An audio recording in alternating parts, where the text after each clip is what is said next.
reading through the entire Bible, one chapter a day. Today we get to the book of Isaiah, chapter 1 from the Message translation of the Bible. The vision that Isaiah, son of Amoz, saw regarding Judah and Jerusalem during the times of the kings of Judah, Uzziah, Jotham, Ahaz, Hezekiah. Heaven and earth, you're the jury.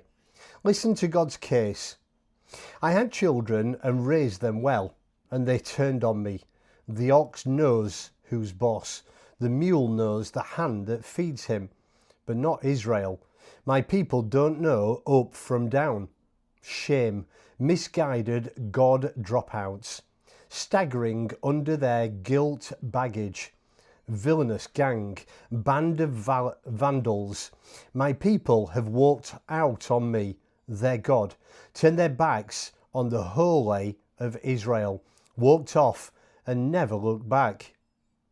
Why bother even trying to do anything with you when you just keep to your bullheaded ways? You keep beating your heads against brick walls. Everything within you protests against you. From the bottom of your feet to the top of your head, nothing's working right. Wounds and bruises and running sores, untended, unwashed, unbandaged. Your country is laid waste, your cities burned down. The land is destroyed by outsiders while you watch, reduced to rubble by barbarians.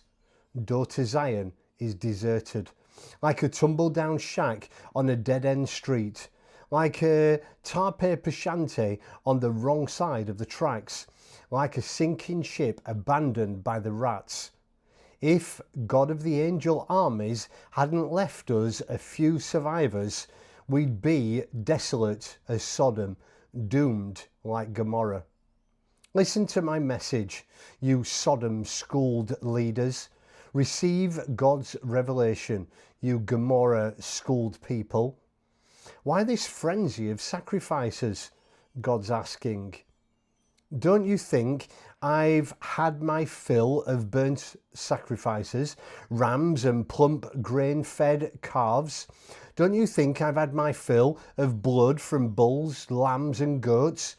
When you come before me, whoever gave you the idea of acting like this, running here and there, doing this and that, all this sheer commotion is the place provided for worship.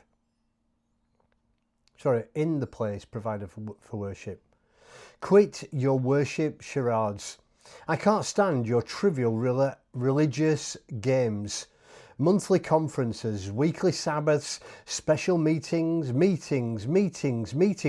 I can't stand one more. Meetings for this, meetings for that. I hate them. You've worn me out. I'm sick of your religion, while you go on sinning. When you put on your next prayer performance, I'll be looking the other way.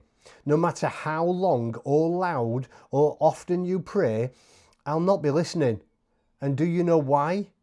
Because you've been tearing people to pieces and your hands are bloody. Go home and wash up. Clean up your act. Sweep your lives clean of your evil doings, so I don't have to look at them any longer. Say no to wrong. Learn to do good. Work for justice. Help the down and out. Stand up for the homeless. Go to bat for the defenceless. Come, sit down. Let's argue this out. This is God's message. If your sins are blood red, they'll be snow white.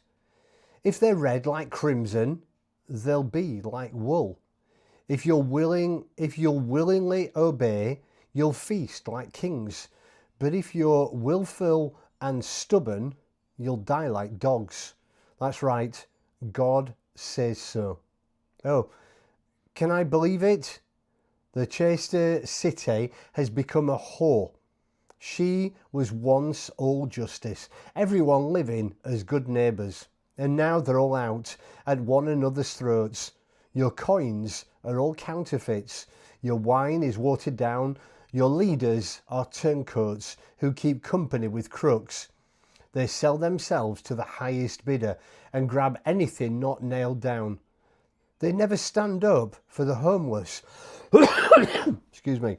Never stick up for the defenseless. This decree, therefore, of the Master, God of the angel armies, the strong one of Israel. This is it. I'll get my oppressors off my back. I'll get back at my enemies. I'll give you the back of my hand. Purge the junk from your life. Clean you up. I'll set honest judges and wise counselors among you, just like it was back in the beginning. Then you'll be renamed City that treats people right, the true blue city. God's right ways will put Zion right again. God's right actions will restore her prodigals, but it's curtains for rebels and God traitors, a dead end for those who walk out on God. Your dalliances in those oak grove shrines will leave you looking mighty foolish.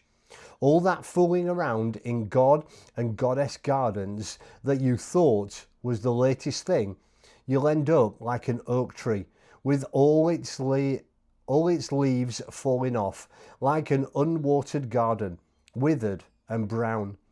The strong man will turn out to be the dead bark and twigs, and his work the spark that sets the fire, that exposes man and work both as nothing but cinders and smoke.